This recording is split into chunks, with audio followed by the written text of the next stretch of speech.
Hey friends, I think this is number 3 for today. Yeah, and I just had this thought. I think it's hilarious that people think the age of imperialism is over just because they can't see it, because there's no power going like, this is our land now.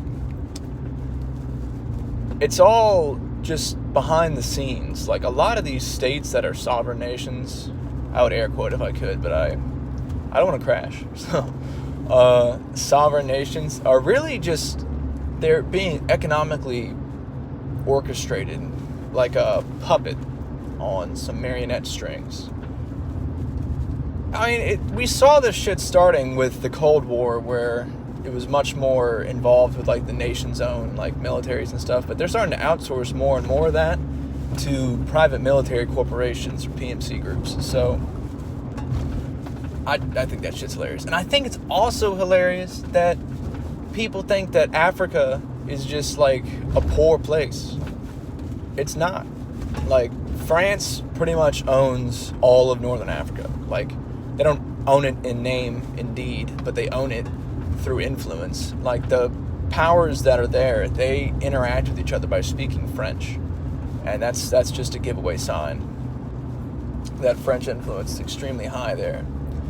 And people in Africa, if they were allowed to be middle class, they would be. Like, there are middle class people in Africa. I'm not saying everyone in Africa is poor, but there could definitely be a lot more people lifted out of poverty if you could do that without needing to increase the wages and therefore decrease the profit margins of the resource extraction from the area. The governments in Africa are extremely wealthy and powerful, and they are this way due to foreign interests that want to keep that nice trade deal going. Fucking the backwards, corrupt trade deals in Africa have been going on ever since the triangular trade, which, when the triangular slave trade ended, it collapsed all the African powers because they had nothing left to sell, and their economies were so monolithic. It was quite ridiculous, honestly, how they let it get that way.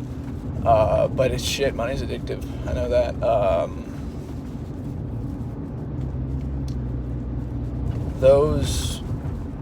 So the people are artificially impoverished in Africa.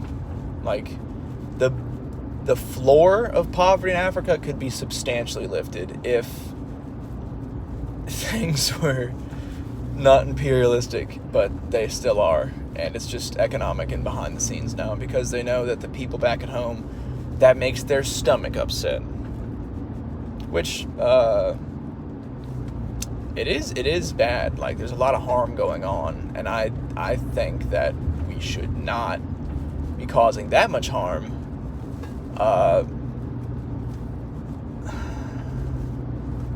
It's hard to talk about many things today and not sound schizophrenic, I gotta be honest with you.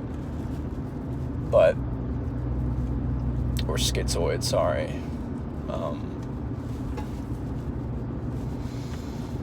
Yeah, but imperialism's not done. It's just changed. Just like how, and this is like an analogy or a metaphor perhaps, in America, when the Civil War ended, the powers in the South didn't just go away. They just transmuted. Like, there's maps you can look up for the black population in the U.S. currently, the prison population in the U.S. currently. I used to be able to find a per county map like I did with the slave population map. And then also, oh wait, shit, I spoiled the third part with the per county black population map. But then there's also a per county 1860 antebellum South map of plantation density. And they're all the same, and they still are the same. And the 13th Amendment was literally a slap on the wrist to the elite in the South. Many, many, many unelite people had to die for a slap on the wrist to the aristocracy of the South. I'm not trying to sound pessimistic, just saying things for how they are, and if that gets you down, then, like, stop thinking you're more important than you are, or strive to become more important than you are, because moping isn't going to solve anything. Yeah. Power structures. It's hard to get rid of those. God bless.